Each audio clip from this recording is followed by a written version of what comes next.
My friends, നോമ്പെല്ലാം എങ്ങനെ പോകുന്നു? റാഹത്തല്ലേ? അപ്പോൾ ഞാനിന്ന് തിരിച്ച് ഹോസ്റ്റലിലേക്ക് പോകുന്നതാണ്.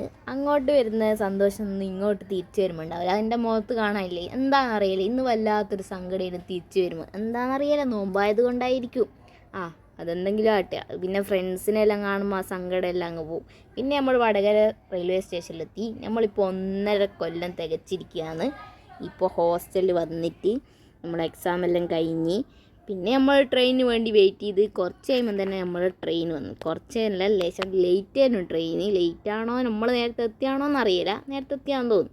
അപ്പം തിരക്കും കാര്യങ്ങളൊന്നും ഇല്ലാത്തതുകൊണ്ട് രക്ഷപ്പെട്ടു. സീറ്റെല്ലാം കാലി, എന്ത് സൈഡ് സീറ്റ് വരെ കാലി. വേറെ ഒന്നുമല്ല, അവിടെ വെയിലായതുകൊണ്ടാണ്.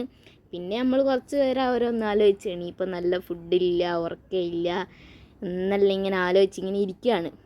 എന്താണെന്നറിയില്ല, സമയമൊന്നും പോകുന്നില്ല. നോമ്പ് തുറക്കുമ്പോൾ അങ്ങനത്തെ ഒന്നും അറിയില്ല. പക്ഷെ നമ്മൾ കറക്റ്റ് ടൈമിന് എത്തി കാര്യം നമ്മൾ ഉള്ളാളറിഞ്ഞാണ്. എല്ലാവരുടെ കയ്യിലും പൊതിയലുണ്ട്. നോമ്പല്ലേ, അപ്പോൾ ഓരോന്ന് കഴിക്കാനൊന്നും പുറത്തുനിന്ന് വാങ്ങണ്ടല്ലോ, വീട്ടിൽ നിന്ന് തന്നെ ഉണ്ടോന്ന്. അപ്പോൾ നമ്മൾ ഇന്നത്തെ നോമ്പ് എൻ്റെ കിറ്റ് വാങ്ങിയത് നമ്മുടെ അടുത്ത് തന്നെയുള്ള ഒരു റെസ്റ്റോറൻറ്റിൽ നിന്നാണ്.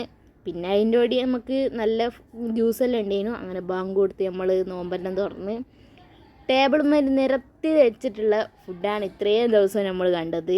അതിലൊരു മാറ്റം വന്ന് 2 കഷ്ണം ഫ്രൂട്ട്, 2 കഷ്ണം കടിയും, ഒരു ഈത്തപ്പയോ, ഒരു ഗ്ലാസ് വെള്ളമോ, ഇപ്പോൾ അതന്നെയുള്ളൂ. ഇപ്പം കുറച്ച് ദിവസം ഇങ്ങനെ തന്നെയായിരിക്കും. അതിൻ്റെ ഉള്ളിൽ മുട്ട വരിഞ്ഞ് വെച്ചല്ലേ, അത് കിട്ടിയാൽ എൻ്റെ ഫ്രണ്ട്സിന് ഭയങ്കര സന്തോഷം. അപ്പോൾ എല്ലാവരും ഫോളോ ചെയ്യുക. ബൈ.